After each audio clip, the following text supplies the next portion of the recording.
सिंहासन बत्तीसी की 23वीं कहानी, धर्मवती पुतली की कथा। जब राजा भोज एक बार फिर सिंहासन पर बैठने लगे तो 23वीं पुतली धर्मवती वहां आ गई। उसने राजा भोज से कहा कि तुम इस सिंहासन पर बैठने के लायक नहीं हो।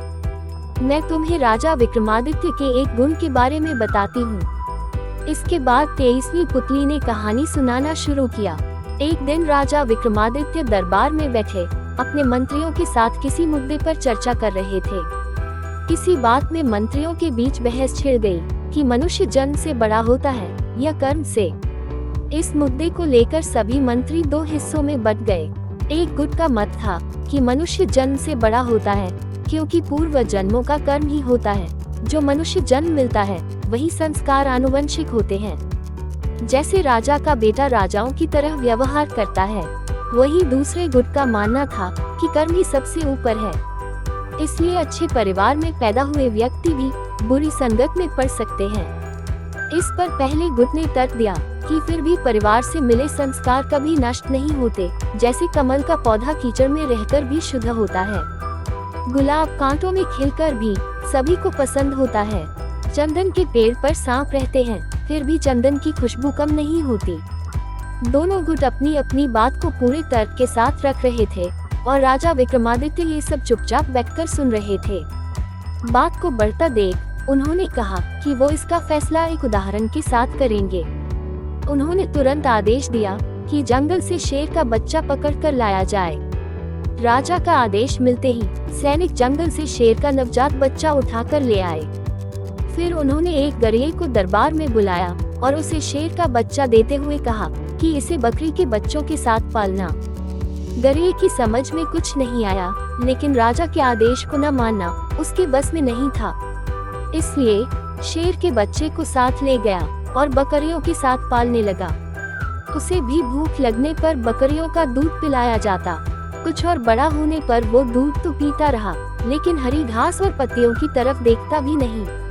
फिर एक दिन राजा विक्रमादित्य ने गरिये को महल में बुलाया और शेर के बच्चे के बारे में पूछा। गरिये ने बताया कि शेर का बच्चा बिल्कुल बकरियों की तरह व्यवहार करता है, लेकिन हरी घास नहीं खाता है। उसने राजा से अनुरोध किया कि शेर को मांस खिलाने की अनुमति दी जाए। इस पर राजा विक्रमादित्य ने कहा कि उसका पालन पोषण सिर्फ दूध पर किया जाए। गरिया सोच में पड़ गया। उसे समझ नहीं आ रहा था कि महाराज एक मांसाहारी जीव को शाकाहारी क्यों बनाना चाहते हैं। यही सोचता सोचता वो घर लौट गया। शेर का बच्चा अब काफी बड़ा हो गया था। वो अब दूध के साथ कभी कभी ज्यादा भूख लगने पर घास भी खा लेता और शाम होते ही अन्य बकरियों की तरह उसे भी बाड़े में बंद कर दिया जाता और वह भी चुपचाप बकरियों के साथ बाड़े में आराम से बैठा रहता। एक दिन जब शेर का बच्चा अन्य बकरियों के साथ हरी घास चर रहा था तो पिंजरे में बंद एक शेर को लाया गया। शेर को देखते ही सारी बकरियां डरकर भागने लगी तो शेर का बच्चा भी डरकर भाग खड़ा हुआ। उसके बाद राजा ने गरिये को आदेश दिया कि अब शेर के बच्चे को अलग से रखा जाए और भूख लगने पर उसके सामने खरगोश को छोड़ा जाए। कुछ दिन अलग रहने के बाद शेर का बच्चा दूसरे जानवरों का शिकार करके खाने लगा, लेकिन गरिये के कहने पर तुरंत बाड़े में आराम से बंद हो जाता। लेकिन धीरे धीरे उसमें बकरियों की तरह डरने वाला स्वभाव खत्म होने लगा था। एक दिन जब फिर से उसी शेर को उसके सामने लाया गया तो वह डरकर नहीं भागा। जब उसने शेर की दहाड़ सुनी तो वो भी तेज आवाज में दहाड़ा। ये सब देखने के बाद राजा ने अपने मंत्रियों से कहा कि इंसान का व्यवहार जन्म से उसके साथ होता और जब उसे मौका मिलता है तो खुद से सामने आ जाता है। जैसे इस शेर को बचपन से बकरियों के साथ रखा गया, लेकिन उनसे अलग करते ही इसका असली व्यवहार सभी के सामने आ गया, जबकि उसे किसी ने सिखाया नहीं था। इसलिए मनुष्य का सम्मान भी उसी के कर्म के अनुसार किया जाना चाहिए। हालांकि सभी राजा की बात से सहमत हो गए, लेकिन एक दीवान ने कहा कि राजकुल में पैदा होने वाला ही राजा होता, वरना 7 जन्मों तक कर्म करने के बाद भी कोई राजा नहीं बनता। इस बात पर राजा विक्रमादित्य मुस्कुरा दिए।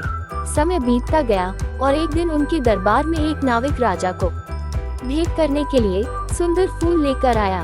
दरबार में मौजूद सभी लोगों ने पहली बार इतना सुंदर फूल देखा था। राजा ने सैनिकों को ये पता लगाने के लिए भेजा कि ये फूल कहाँ उगता है। सैनिक उस दिशा में नाव लेकर बढ़ने लगे जिस दिशा से फूल था। बहते बहते नाव उस जगह पहुंची जहां से यह फूल आया था। वहां का दृश्य देखकर सैनिक हैरान रह गए। वहां एक पेड़ से योगी उल्टा लटका हुआ था और जंजीरों से जकड़ा हुआ था। जंजीरों के कारण उसके शरीर पर गहरे घाव बन गए थे। उन घावों से खून टपक रहा था जो नदी में गिरते ही लाल रंग में फूलों में बदल जाता था। वहीं पास में कुछ साधु बैठकर तपस्या कर रहे थे। ये सब देखने के बाद सैनिक फूल लेकर दरबार लौट आया और सारा किस्सा राजा को बताया।